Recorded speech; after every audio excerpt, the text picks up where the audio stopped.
الغفلۃ قحط، غفلت قحط ہے.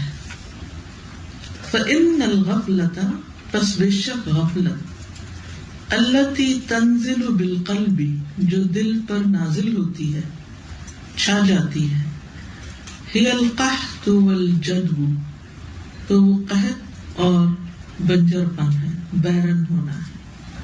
فما دام فی ذکر اللہ، تو جب تک بندہ اللہ کے ذکر میں مشغول رہتا ہے، والاقبال علیہ، اور اس کی طرف متوجہ رہتا ہے، فغیث الرحمت واقع علیہ، تو رحمت کی بارش اس پر پڑتی رہتی ہے.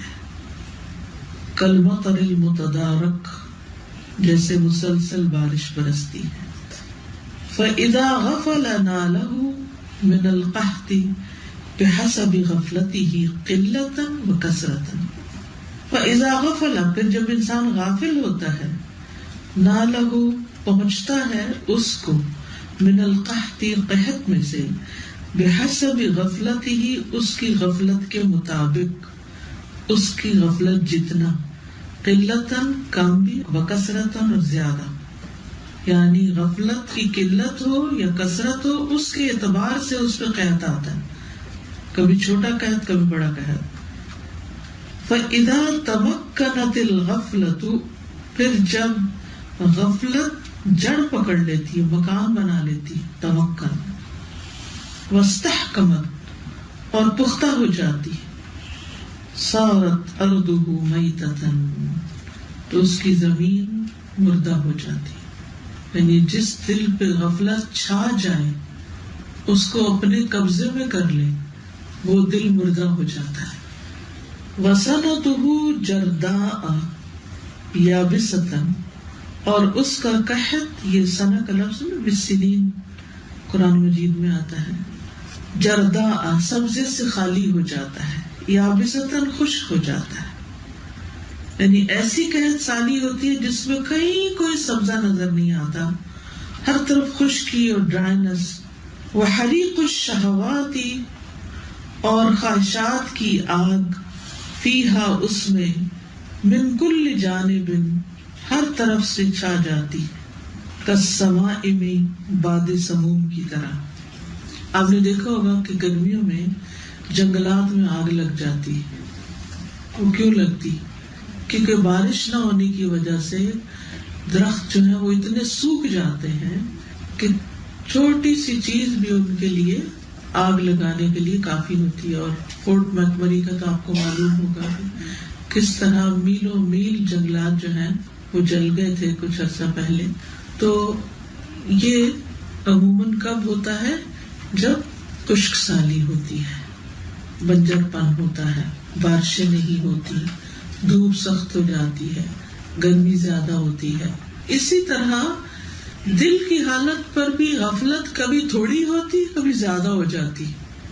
جب آپ ایسے ماحول میں رہتے ہیں جہاں کوئی اللہ کا ذکر نہیں کرتا، جہاں کوئی نماز نہیں پڑھتا، اور سب خوش گپیوں میں اور کھانے پینے میں اور دنیا کی رونقوں میں اور کوئی اور انٹرٹینمنٹ اور انجوائمنٹ کے کاموں میں لگے ہوئے ہوتے ہیں، تو اس محفل میں اگر آپ کچھ دیر بھی رہیں تو ایک دم آپ کے اندر ڈکلائن آتا ہے. اور پھر واپس جا کے جب آپ نماز پڑھنے لگتے ہیں تو اس نماز کے اندر بھی پوری طرح خشوع و خضوع نہیں آتا. تو یہاں پر یہ بتاتے ہیں کہ کیا چیز ہے جس کو قحط سے تعبیر کیا گیا ہے، وہ ہے غفلت. اور غفلت کیا ہوتی ہے؟ سستی، دھیان نہ دینا، پرواہ نہ کرنا، امپورٹنس نہ دینا، نماز کو کم اہم سمجھنا، اور کبھی چھوڑ بھی دینا، کبھی سوئے رہنا، کبھی اور دنیا کے دھندوں کاموں میں لگ کر اس کو فراموش کر دینا. تو یہ ساری چیز انسان کے لیے نقصان دہ ہے. السلام علیکم. جیسے سازا آپ نے جنگلات کا کہا تو میرے دماغ میں آیا کہ جنگلات آپ نے کہا ایزیلی آگ لگ سکتی ہے جہاں خشکی بہت زیادہ ہوتی ہے. تو گھروں میں بھی تو ایسی ہی آگ لگ رہی ہے کہ دل سوکھ گئے اور بس تھوڑی سی کوئی چھوٹی سی بات ہوتی ہے اور لڑ پڑتے ہیں، بھڑک اٹھتے ہیں، ایسا لگتا ہے واقعی بھڑک گئے. ہم سے لائک ٹچ کیا تم کو اور تم شور مچانا شروع. اور جن دلوں میں ایمان ہوتا ہے، اللہ کا ذکر ہوتا ہے، اطمینان ہوتا ہے، سکینت ہوتی ہے، وہاں بڑی بڑی باتیں جو ہیں وہ انسان کہتا ہے سو واٹ، اس سے کیا فرق پڑتا ہے. ان کے اندر ضرب بڑھ جاتا ہے، نمی رہتی ہے ان کے اندر. عاقبت الغفلہ، غفلت کا انجام، عاقبت.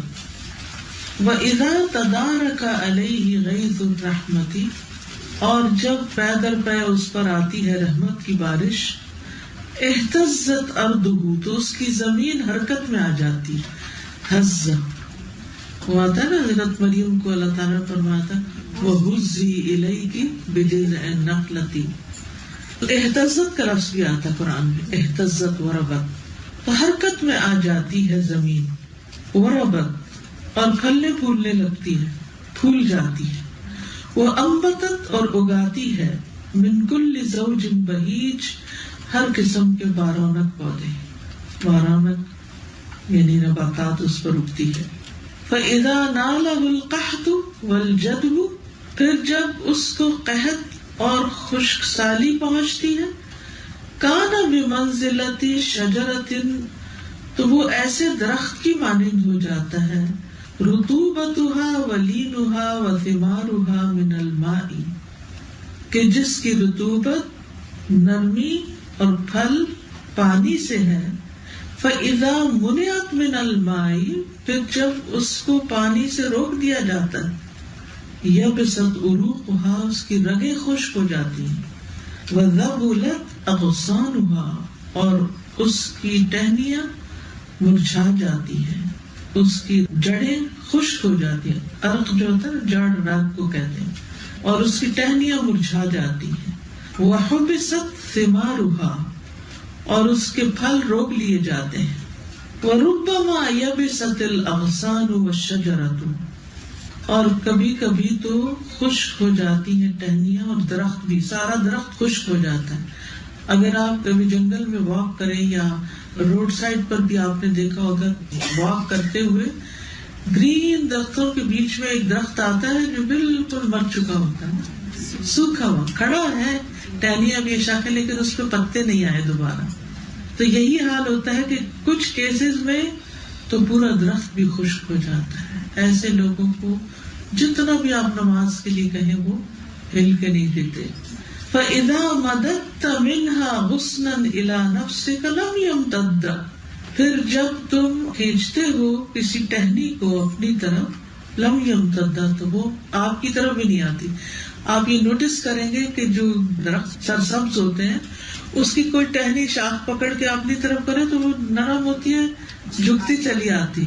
لیکن خشک درخت کی اگر کوئی ٹہنی آپ اپنی طرف لانے کی کوشش کریں، وہ ٹوٹ جائے گی، آئے گی نہیں. وَلَمْ يَنْقَدْ لَكَ وَانْكَسَرَ، اور وہ تمہارے لیے مطیع نہیں ہوگی.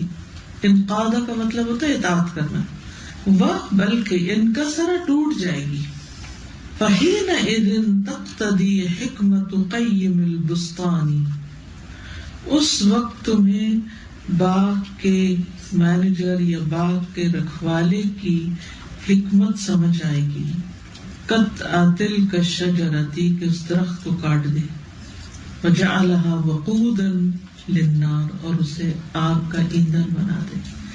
یعنی ایسے لوگ پھر آگ کا ایندھن ہیں جو اللہ کے آگے نہیں جھکتے، جو انا کا شکار ہو جاتے ہیں، جن کو یہ نماز کا پانی اور بارش اور یہ رحمت نہیں ملتی، تو پھر وہ ان کے اندر اتنی اکڑ آ جاتی ہے کہ نہ کسی کی بات سنتے ہیں اور نہ کسی کی مانتے ہیں اور نہ کسی طرح توبہ کرتے ہیں، نہ اپنی اصلاح کی کوئی فکر کرتے ہیں.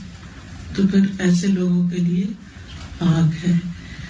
اب انسان سوچتا ہے نا کہ قرآن مجید میں نماز نہ پڑھنے والوں کے لیے جو اتنے واضح الفاظ میں جہنم کی بات کی گئی، وہ کیوں کی گئی ہے؟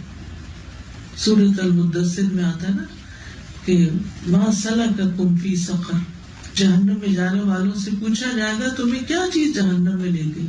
قالوا لم نک من المصلین، وہ کہیں گے کہ ہم نماز پڑھنے والوں میں سے نہیں تھے. ولم نک نطعم المسکین، اور ہم مسکین کو کھانا نہیں کھلاتے تھے. تو نماز نہ پڑھنا جو ہے وہ معمولی چیز نہیں ہے. اب پھر وہی بات کہ کیوں پڑھیں؟ کیونکہ اگر نہ پڑھی تو خوش درخت کی طرح ہو جائیں گے، اور خوش درخت کا کوئی استعمال نہیں ہوتا سوائے اس کے کہ اس کو ایندھن بنا دیا جائے. غفلت کا انجام، جب باران رحمت اس کو گھیر لیتی ہے تو اس کی زمین لہلہانے اور بڑھنے لگتی ہے اور ہر قسم کی عمدہ نباتات اگاتی ہے. پھر جب اس کو قحط سالی اور بنجر پر لاحق ہو جاتا ہے تو وہ ایسے درخت کی طرح ہو جاتا ہے جس کی رطوبت، نرمی اور پھل پانی سے ہے. لیکن جب اس سے پانی روک لیا جاتا ہے تو اس کی جڑیں خشک ہو جاتی ہیں اور اس کی ٹہنیاں مرجھا جاتی ہیں اور اس کا پھل روک لیا جاتا ہے، اور کبھی کبھی ٹہنیوں کے ساتھ درخت بھی خشک ہو جاتا ہے. پھر جب تم اس کی ٹہنی کو اپنی طرف کھینچو گے تو وہ کھنچ کر نہیں آئے گی اور نہ ہی تمہارے لیے مطیع ہوگی بلکہ وہ ٹوٹ جائے گی. تو اس وقت باغ کے مالک کی حکمت تقاضا کرتی ہے کہ وہ اس درخت کو کاٹ کر آگ کے لیے ایندھن بنا دے. Assalamu alaikum. Forgive me, I'm going to make a few connections, so please correct me. In the previous lesson yesterday, the author talked about how we are surrounded by our desires and we have bishahawati wa asbabiha. Allah has put these temptations, these lusts internally within us, and there are circumstances outside of us which are sometimes very difficult or very hard to control. And then in the same sentence, the author goes on to say how salah is a means of mercy and ihsan from Allah. The salah itself is a mechanism to protect us from our own egos that are inside and outside. And then this chapter tells us how when we come to salah, we are able to resolve our feelings. So all our difficulties, we're able to come to terms with them, have this calm and serenity. But when we don't do that, when we don't go to Allah with our baggage, we end up going to other people, we dry ourselves out. Because a lot of times people say, oh, salam mein dil nahi lag raha, ya wo feeling nahi aa rahi. And I wonder why that happens. And a lot of times I feel it's because we share all of our emotions and feelings with other people. There's nothing left to share with Allah. So all our salah is just empty. It's just like just a meaningless bowing and what have you.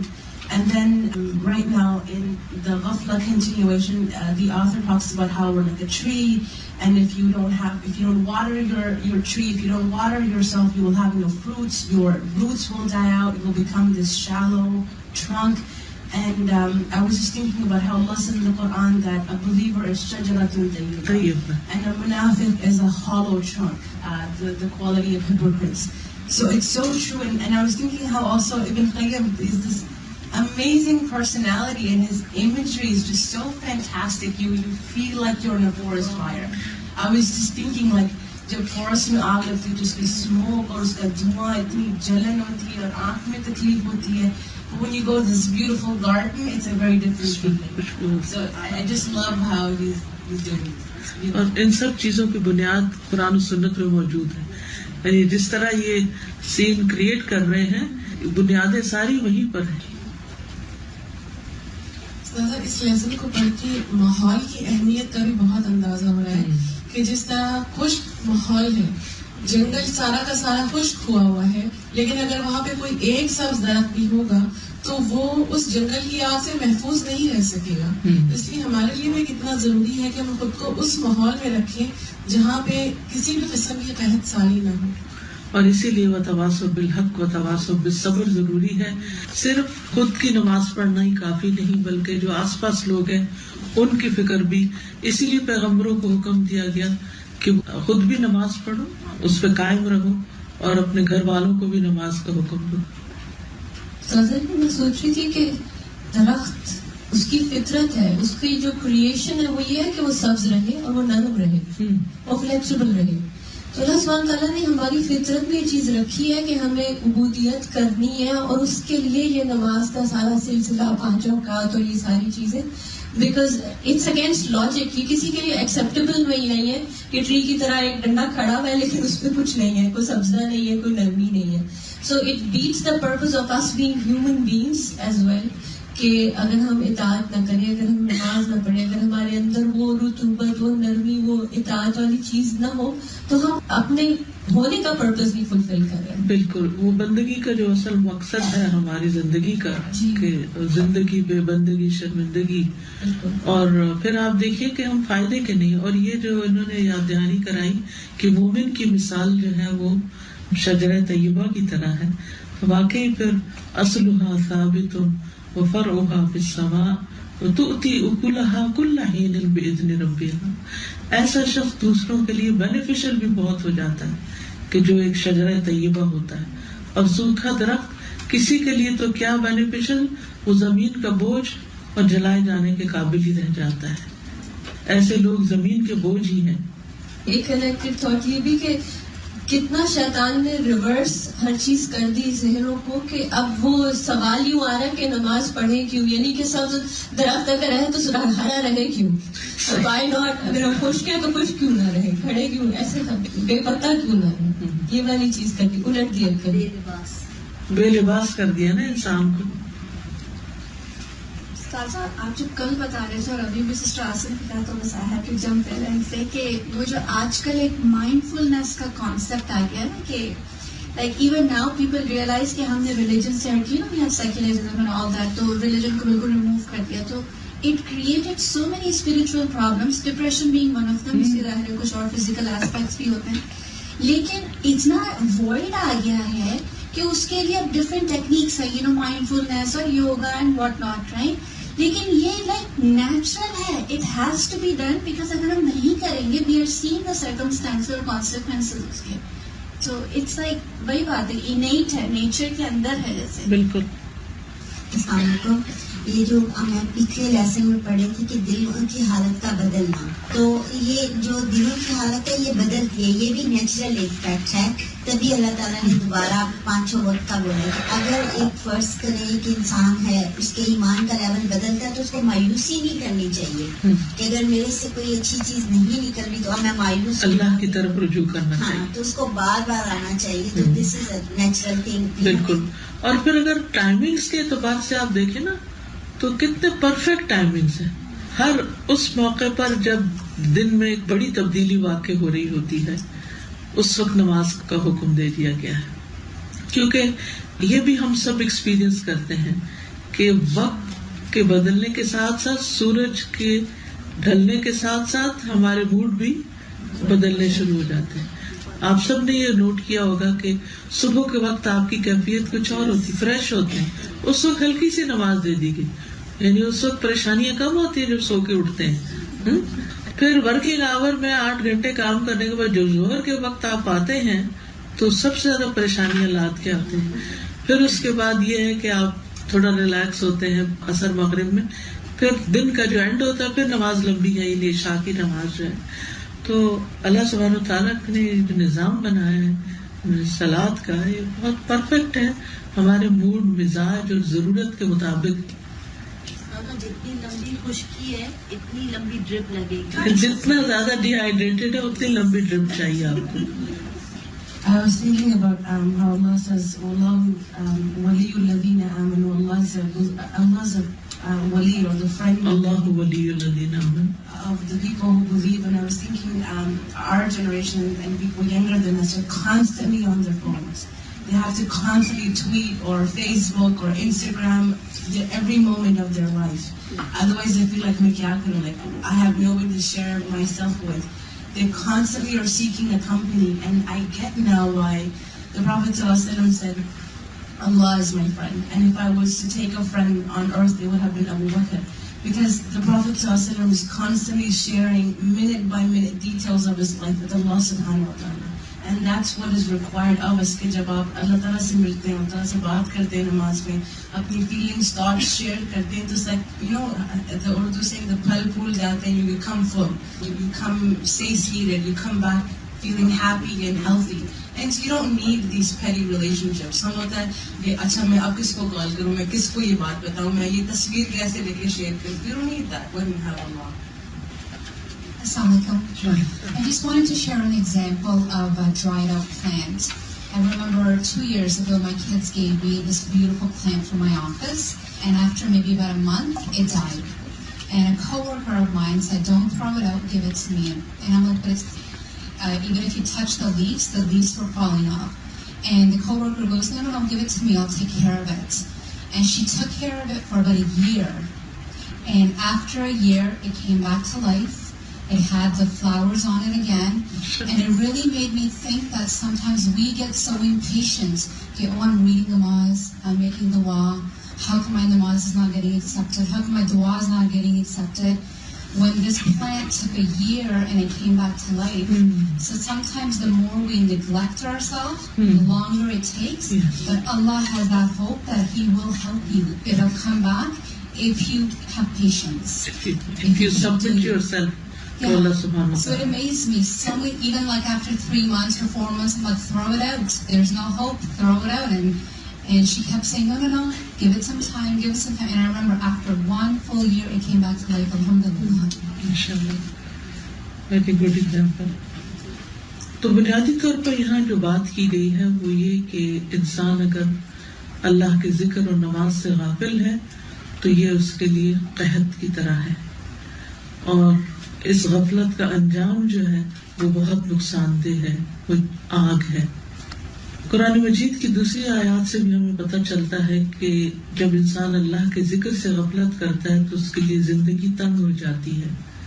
سورۃ طٰہٰ میں اللہ تعالیٰ فرماتے ہیں وَمَنْ أَعْرَضَ عَنْ ذِكْرِي فَإِنَّ لَهُ مَعِيشَةً ضَنْكًا وَنَحْشُرُهُ يَوْمَ الْقِيَامَةِ أَعْمَىٰ، اور جس نے میری نصیحت سے منہ پھیرا تو بے شک اس کے لیے تنگ زندگی ہے، اور ہم اسے قیامت کے دن اندھا کر کے اٹھائیں گے۔ دنیا بھی تنگ، آخرت بھی تنگ۔ حدیث میں آتا ہے کہ ایسے شخص کے کام ختم ہی نہیں ہوں گے، یعنی اس کی مصروفیت ہی ختم نہیں ہوگی۔ معقل بن یسار رضی اللہ عنہ فرماتے ہیں کہ رسول اللہ صلی اللہ علیہ وسلم نے فرمایا تمہارا رب فرماتا ہے اے ابن آدم میری عبادت کے لیے فارغ ہو جا تو میں تیرے دل کو غنا سے اور تیرے ہاتھ کو رزق سے بھر دوں گا۔ اے ابن آدم تو مجھ سے دور نہ ہو ورنہ میں تیرے دل کو فقر سے اور تیرے ہاتھ کو مصروفیت سے بھر دوں گا۔ یہ تمہارے کام ختم نہیں ہوں گے۔ اور یہ حقیقت ہے کہ نماز سے، اللہ کے ذکر سے، اللہ کی طرف آنے سے انسان کی زندگی سے بہت سے غیر ضروری کام ختم ہو جاتے ہیں۔ اب آپ کو یہ معلوم ہوگا کہ ایک نئی کتاب آئی ہے جس نے ایک تہلکہ مچا دیا ہے، اگرچہ بہت سے لوگ اس سے گری نہیں بھی کر رہے، لیکن اس کا جو تھیم ہے یا اس کتاب میں جو نظریہ پیش کیا گیا وہ یہ کہ آپ کو صرف 4 دن کام کرنا چاہیے، 5 دن نہیں، اور 9 to 5 نہیں، کم آور کے لیے کم دن، تو آپ زیادہ خوشحال انسان ہو سکتے ہیں، زیادہ پروڈکٹیو ہو سکتے ہیں۔ تو مجھے بہت انٹرسٹ ہوا کہ وہ کیا راز ہے کہ انسان کم کام کرے اور اس کی پروڈکٹیوٹی زیادہ ہو۔ تو اس میں جو بات بتائی گئی تھی وہ یہ کہ انسان یہ دیکھے کہ کون کون سے کام یا دن کا کون سا حصہ ایسا ہے کہ جس میں انسان وہ کام کر رہا ہے جن کو کوئی نتیجہ نہیں نکلنے والا، یعنی جس سے کوئی فائدہ حاصل ہونے والا نہیں۔ بعض اوقات ہم اپنے دن کو کچھ غیر ضروری سٹف سے بھر لیتے ہیں، ہم اپنی زندگی میں غیر ضروری مصروفیات شامل کر لیتے ہیں، یوز لیس ٹاک، یوز لیس کام، ایسے کام کے جن کے کرنے یا نہ کرنے سے کوئی فرق نہیں پڑے گا۔ کچھ کام تو ایسے ہیں کہ جن کے کیے بغیر گزارا نہیں، اور کچھ کام ایسے ہیں کہ جو آپ بس عادتاً کر رہے ہیں، کہ آپ کو عادت پڑ گئی ہے یا آپ کے کلچر کا حصہ ہے، یا آپ نے کبھی ان کو پوری طرح انالائز نہیں کیا کہ اس کا نتیجہ کیا ہوگا اور اس کا آلٹرنیٹ وے کیا ہے۔ تو وہ کہتے ہیں کہ اپنی ساری زندگی کے پورے دن کے جو اسکیجول ہے یا جو آپ کی مصروفیت اس کو ریوائز کریں، اور اس میں آپ دیکھیں کہ وہ کون کون سے کام ہیں جو آپ نہ بھی کریں تو گزارا چل جائے گا، آپ ان کو ڈیلیگیٹ کر سکتے ہیں، وہ آپ سے بہتر کوئی اور کر سکتا ہے۔ لیکن بعض اوقات ہم کیا کہتے ہیں میں نہ ہوئی تو دنیا ہی ختم ہو جائے گی، حالانکہ ہم نے ختم ہونا ہے، دنیا نے اپنے وقت پر ہی ہونا ہے۔ لیکن ہم کچھ چیزوں کو غیر ضروری طور پر چمٹے رہتے ہیں. کچھ چیزوں سے ہماری ایموشنل وابستگی ہوتی ہے, یعنی کچھ چیزیں ایسی ہیں گھر میں ہم نے رکھی ہوئی جو ہم سارا سال استعمال نہیں کرتے, لیکن ان کی صفائی ستھرائی اور ان کے اوپر بہت سارا وقت لگا. کیوں؟ صرف ایموشنل اٹیچمنٹ ہے ان چیزوں کے ساتھ. ایسی بہت سی چیزیں گھر کے کام میں بھی اور آفس جاب میں بھی بہت سا وقت ایسی چیزوں پہ ہم لگا دیتے ہیں جن کو نہیں ضرورت کرنی. بعض اوقات ہم ایسے ہی سرفنگ شروع کر دیتے ہیں, ایسے ہی جا کے ایک سائٹ پہ دوسرے پہ تیسرے پہ. کبھی انسان رک کے سوچے اس ساری معلومات جو میں حاصل کر رہا ہوں اس کا میری پریکٹیکل لائف سے کیا تعلق ہے؟ بس جسٹ فار فن ایسے ہی لوگوں کے فیس بک دیکھتے رہو, یہ اس نے کیا لکھا ہے, اس کا اسٹیٹس کیا, فلاں کا کیا, سو واٹ, کیا علم نافع ہے؟ یہ غیر نافع چیزیں ہیں, ان کا میری زندگی سے کوئی تعلق ہی نہیں ہے. اسی طرح دوسروں کے معاملات میں دخل اندازی, اچھا پھر اور سناؤ اس کا فلاں کا کیا بنا, ان چیزوں کے اندر دلچسپی کے جن سے ہمیں کوئی فرق نہیں پڑنے والا اگر ہمیں نہیں بھی پتا ہوگا. کچھ چیزیں تو ایسی ہیں کہ جن کے پتا ہونا ضروری ہے, اور اس میں سے بہت کچھ ایسا ہے جس کا ہمیں نہیں پتا, ہم اپنے آپ سے ہی غافل ہیں. خیر یہ تو ایک الگ لمبا عنوان ہے جو ہمارا موضوع نہیں ہے, لیکن کہنے کا مقصد یہ ہے کہ یہ حدیث اتنی سچی ہے کہ اللہ سبحانہ وتعالیٰ فرماتے ہیں اے ابن آدم میری عبادت کے لیے فارغ ہو جا, نماز کے لیے وقت نکالو. کیونکہ بعض اوقات ہم کیا کہتے ہیں, اب میرے پاس ٹائم نہیں ہے, کیا بس فرض پڑھ کے اٹھ کے بھاگ جاتے ہیں, سنت یا نوافل کا اہتمام نہیں کرتے. تو میری عبادت کے لیے فارغ ہو جا, میں تیرا دل غنی کر دوں گا. اچھا یہ جو غنا ہے نا, وہ کیا دل بھرا ہوا ہونا کہ بہت سی چیزوں کی لالچ ہی نہیں ہے. کسی کے پاس کوئی اچھی چیز دیکھی تو انسان فوراً اللہ تعالیٰ اس کو حکمت دیتا ہے, ہاں اس کو اچھی لگ رہی ہے لیکن میری ضرورت نہیں ہے. ریٹ ریس نہیں ہوتی کہ بس انسان دوسرے کے پیچھے اندر دم بھاگتا چلا جائے, اس نے کیا تو مجھے بھی کرنا, بھی تمہیں کیوں کرنا. جیسے بچے ہوتے ہیں نا, ایک بچہ کچھ کرتا ہے دوسرا کہتے میں نے, وہ تو نہ سمجھ, بچے وہ تو امیٹیٹ کرتے ہیں ایک دوسرے کو. ہم تو بچے نہیں نا, ہم تو بڑے ہو جائیں. ہم تو دل کے اندر جو ایک فخر ہوتا ہے نا, اور ایک بے چینی اور کی خواہش مزید کی, حل میں مزید, تیرے دل کو غنا سے بھر دوں گا اور تیرے ہاتھ کو رزق سے بھر دوں گا. جب دل غنی ہوتا ہے نا تو تھوڑا رزق بھی بہت لگتا ہے. اے ابن آدم تو مجھ سے دور نہ ہو, ورنہ میں تیرے دل کو فقر سے, یعنی دل کے اندر ایک ویکیوم ہوگا, ایک بے چینی سی رہے گی, اور تیرے ہاتھ کو مصروفیت سے بھر دوں گا. لک بزی ڈو نتھنگ, کوئی پروڈکٹیو کام نہیں, صرف مصروف نظر آتے ہیں, اور پھر دوسروں سے گلا شکوہ کرتے رہتے, کیا کریں وقت ہی نہیں ملتا.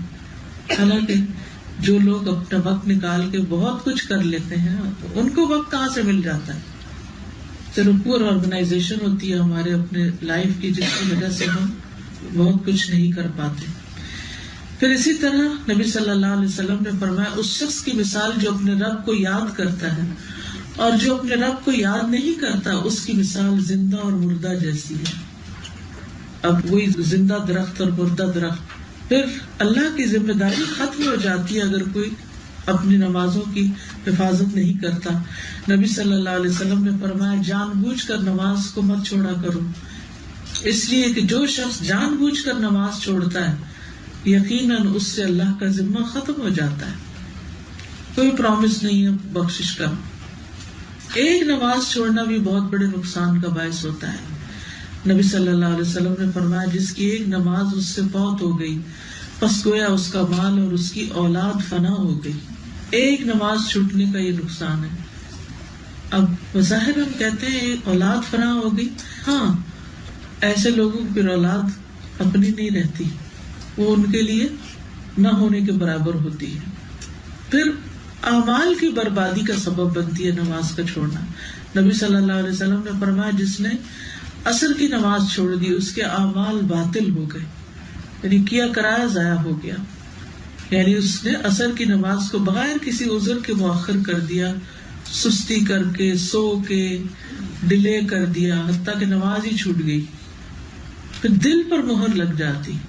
آپ نے فرمایا لوگ جمعہ چھوڑنے سے باز آئیں ورنہ اللہ ان کے دلوں میں مہر لگا دے گا, بے حس ہو جائیں گے. پھر اسی طرح اللہ کے ذکر سے جو تاخیر کرتا ہے اس کے اجر میں اسی طرح کمی ہوتی جاتی ہے.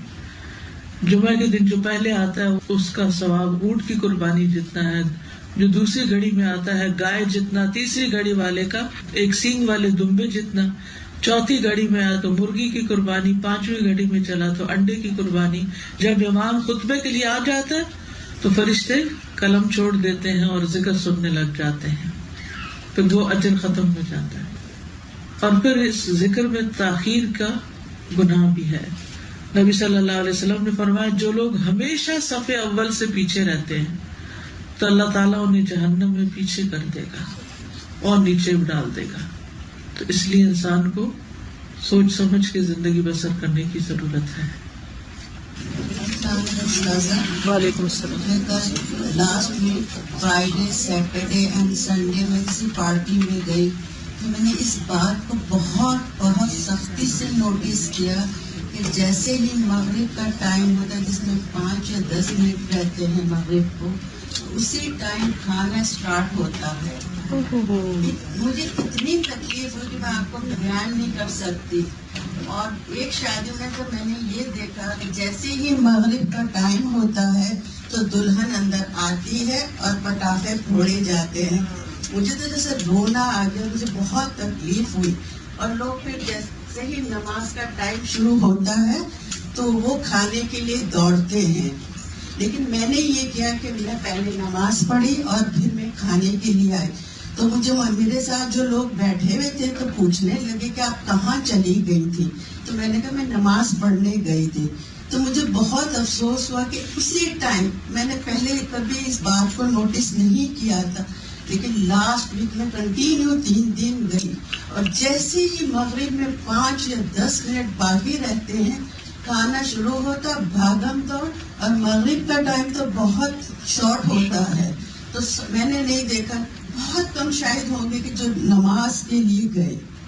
اور یہ مسلمانوں کی شادیاں تھی؟ جی تینوں مسلمانوں کی شادیاں تھیں. بہت دل دکھا میرا. آپ نے کہا تھا کہ جو لوگ نماز سے دور ہوتے ہیں ان کو دنیا کے کام زیادہ پڑ جاتے ہیں. اس کے بارے میں تھوڑا سا شیئر کرنا چاہوں گی کہ میری بہت کلوز ریلیٹیو ہیں جن کو 17-18 سال ہو گئے کینیڈا آئے. کچھ وجوہات کی بنا پہ ایتھیسٹ ہو چکی ہیں، پاکستان سے ہی آئی تھی، مسلمان ہیں. مجھے ان کی زندگی میں نظر آتا ہے، میں ان کو کہتی بھی ہوں کہ آپ کی زندگی میں برکت کی کمی ہے. ایک کے بعد ایک کچھ نہ کچھ کام نکلتا آتا ہے. کبھی ان کے گھر میں گیس کا کنیکشن خراب ہو جاتا ہے، پھر ان کا گیس کا وہ ٹھیک ہوتا ہے تو پتہ چلتا ہے کہ گیس لیک کر رہی ہے. وہ ٹھیک ہوتا ہے، پتہ چلتا ہے واٹر ہیٹر خراب ہو گیا. یعنی کچھ نہ کچھ ان کا میں پچھلے 8 مہینے سے دیکھ رہی ہوں. کبھی کچھ رینٹ پہ لینے کے لیے جاتی ہیں، پتہ چلتا ہے دھوکہ ہو گیا. پھر کچھ اور ہوتا ہے. یعنی آپ اس کو اگر اس میں دیکھیں گے تو برکت کی مصروفیت کہ بلا ضرورت کے کام چلے ہی آ رہے ہیں. زیادہ کرتے ہم اپنے لان میں دیکھتے ہیں کہ ہم اپنے پلانٹس اگر اچھے بھی لگائیں تو اس کے ساتھ بیٹس گرو ہو جاتی ہیں. تو آپ کی یہ بات سن کے مجھے بالکل اسی کا خیال آ رہا تھا کہ اگر ہم اپنے بیٹس جو ہمارے آس پاس کی ہماری غفلت، سستی اور ہمارا فون، یہ سب چیزیں ہمارے بیٹس ہیں، اگر ہم ان کو نہیں ہٹائیں گے تو ہم اپنی نمازوں کا جو ایک پودا لگایا اس کی ہم کیسے حفاظت کر سکتے ہیں.